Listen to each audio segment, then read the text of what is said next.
food. You need it to survive. But do you always stop to think about your meat, your fruits and vegetables, your drinks, or read your labels? Watching what we eat.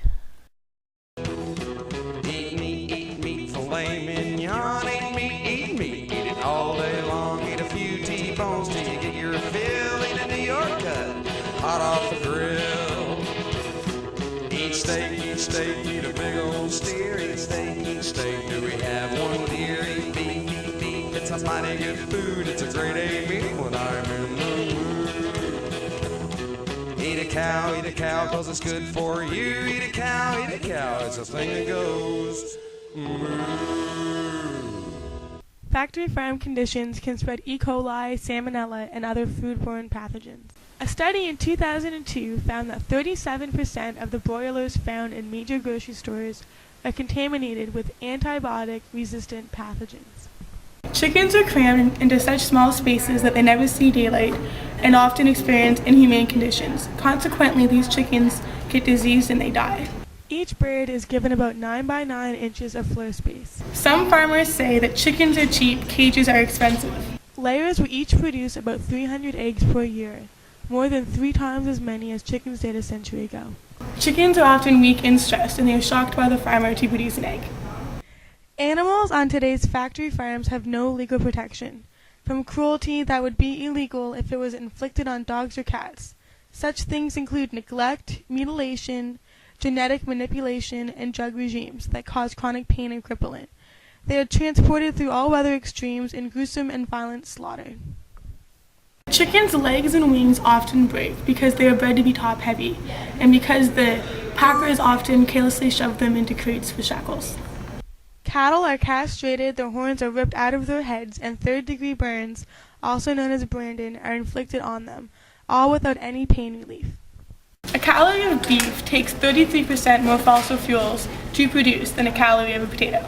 Feeding animals grain is a highly inefficient use of resources.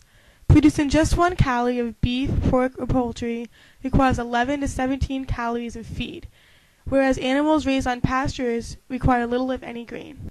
Producing 8 ounces of beef requires 25,000 liters of water.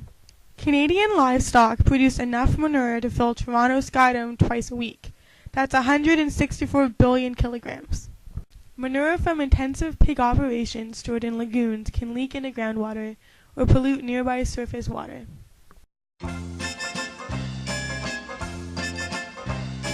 What do you do with the fruit? They're juicy and healthy and cute. But to eat 'em, it's true, there's a few things to do if you want to get through to the fruit. Only about 500 additives are used in the farming process, some of which have been linked to allergic reactions, headaches, asthma, growth retardation, hyperactivity in children, heart disease, and osteoporosis. These food additives include preservatives, sweeteners, colorings, hydrogenated fat, aspartame, and monosodium glutamate, MSG. One of the main individual benefits of eating organic is that there are no pesticide residues on your food. In 1995, U.S. farmers applied 566 million pounds of pesticide to crop and growing fields. Although much of it runs off farms into drinking water, a fair portion of it finds its way to your table. A study in 1996 by the California Department of Pesticide Regulation found detectable pesticide residues on 34% of more than 5,500 samples of fresh produce, and California has some of the toughest pesticide regulations in the Americas. Here is a short list of benefits of organic food. No pesticides, herbicide, fungicide residues on food. Less chlorine chemistry in our environment. No synthetic fertilizer residues built into plants. No genetically engineered organisms or varieties. Intense realistic flavors. Higher vitamin content. Higher mineral content, and a greater variety of minerals. In a study released in 1999, Consumers Union, publisher of Consumers Report magazine, found much of the produce sold in the U.S. contains toxic pesticide levels high enough to be dangerous to young children. According to the Environmental Working Group, the 12 most pesticide-laden fruits and vegetables are, in order of toxicity, strawberries, bell peppers, spinach, cherries, peaches, cantaloupe, celery, apples, apricots, green beans, grapes, and cucumbers.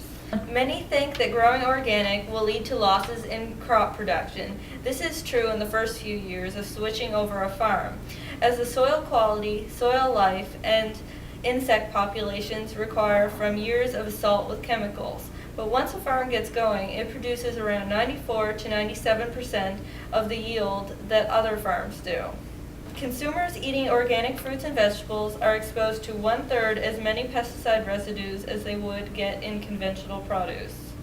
8 reasons to eat local food. 1. Eating local means more for the local economy. A dollar spent locally generates twice as much income for the local economy. 2. Locally grown produce is fresher. Well, produce that is purchased in the supermarket has been in transit for cold storage for days or weeks. Produce that you purchase at your local farmer's market has often been picked within 24 hours of your purchase. The freshness not only affects the taste of your food, but the nutritional value, which declines with time.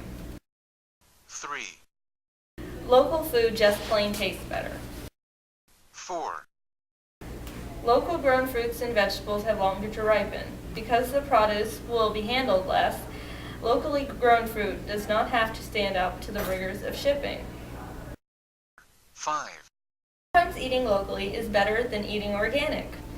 The miles that organic food often travels to your plate creates environmental damage that outweighs the benefit of buying organic. However, if organic food is grown locally, definitely buy organic. 6. Buying local food keeps us in touch with the seasons. By eating with the seasons, we are eating foods when they are at their peak taste, the most abundant, and the least expensive. 7. Eating local protects us from bioterrorism. Food with less distance to travel from farm to plate has less susceptibility to harmful contamination. 8. Local food translates to more variety. When a farmer is producing food that will not travel a long distance, will have a shorter shelf life, and does not have the high-yielding demand, the farmer is free to try small crops of various fruits and vegetables that would probably never make it to a large supermarket.